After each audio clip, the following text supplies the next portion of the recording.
Clinics that practice patient-team partnerships acknowledge the central role that patients and their families play in choosing, planning, and enacting their care. The term patients in this context often includes their families and loved ones who can be critical partners in developing and implementing care plans. While medical providers and clinic staff are trained experts in their field, patients and their families are experts in their needs, their resources, and their values. By partnering with patients and their families, clinics can provide care that truly meets the needs and accommodates the complex lives of patients. There are different levels at which we can engage with patients and their families in their health care. At the individual level, we can engage and activate patients and their families in their care. This includes health coaching, which provides patients with the knowledge, skills, and confidence to self-manage their health conditions, and shared decision making, which gives patients agency over their health decisions. At the organizational or clinic level, we can incorporate patients into operational decisions and transformation efforts. Common examples include patient and family advisory councils or patient experience surveys. At the system or policy level, patients' opinions and lived experiences influence policy decisions that affect them in their care. Patients may partner with or become leaders at the level of health systems or local or national government. On the individual level, preceptors can remind residents to engage in shared decision-making with patients, eliciting their values in order to help patients and their families assess options according to their particular preferences. Particularly in a training setting where they are concerned about being evaluated, residents may feel compelled to provide algorithmic care. As preceptors, we can help residents refocus on what the patient knows, wants, and hopes for, allowing care plans to become flexible and tailored to the specifics of a patient's life. Listening deeply to patients, responding to nonverbal cues about how a patient is responding to a treatment plan, and using a balance of open-ended questions, ask, to elicit the patient's current knowledge and beliefs are all useful strategies to highlight. Simple tools like closing the loop, in which the patient is asked to teach the plan back to the clinician, can help increase patient understanding and engagement. At the organizational level, residents can be encouraged to consult patients about their quality improvement projects, survey patients about aspects of clinics that they believe should change, and participate in patient advisory council meetings in the clinic. This exposure can help residents understand the insight that patients often have about clinic systems. At the systems levels, residencies that encourage residents to participate in advocacy or community engagement projects can strongly encourage or require that residents partner with community members on their projects, ensuring that community and patient voices are centered and highlighted.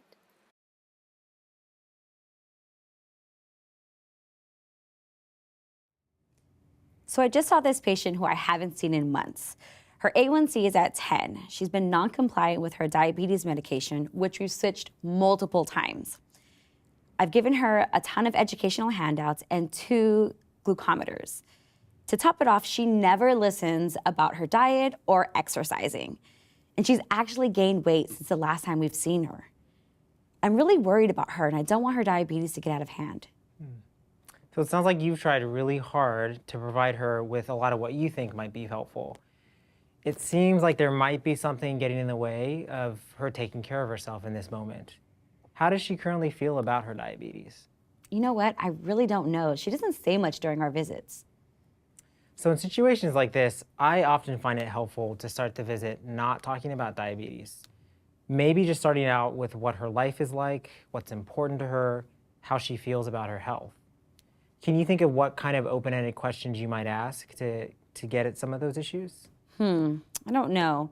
I guess I could ask her what concerns her most about her health and then get a dialogue going just so that I can get a better understanding of what she knows about her condition and what she's prioritizing.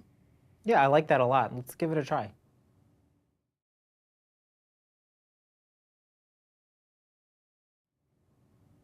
Wow, what a completely different visit. What did she say? Well, I asked her what she was most worried about with her condition, and she told me that she was more concerned about her son's health rather than her own. He has really bad asthma, and she told me that she wasn't able to afford both medications. She also told me that her mom had been taking insulin and now she's on dialysis. So she thinks that the medication is also going to be hurting her kidneys. I had no idea that she wasn't taking her medication. So it sounds like financial issues are one of the issues and fear of medications is the other. Exactly. So we had a discussion about the diabetes medication and how it could help prolong her life and actually be there for her son. I think she got that. I also reassured her that the medication it was helping her kidneys and not harming them. We used the teach back method to really kind of see what she understood. And I think she was able to grasp the conversation and about her medications and how it could actually help her. So I think we've made some progress. And what about the copay issue? That's another one. So I realized that I had been prescribing her a higher medication that had a higher copay.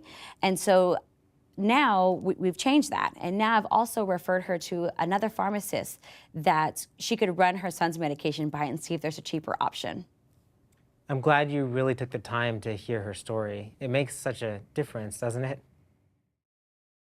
Patient-centered care transforms patients and their families from passive consumers of healthcare to informed and active participants in their care. It leaves the guesswork out of transformation and instead facilitates a smoother and more comprehensive approach to change involving the patient experience every step of the way. To summarize, preceptors can coach residents on communication styles that empower and engage patients and their families, encourage residents to partner with patients on quality improvement work in the clinic, encourage residents to elicit the patients' and families' narratives, values, and strengths to guide care plans, and remind residents that despite outside pressures, an individual's, patients, and families' goals are paramount in creating a care plan.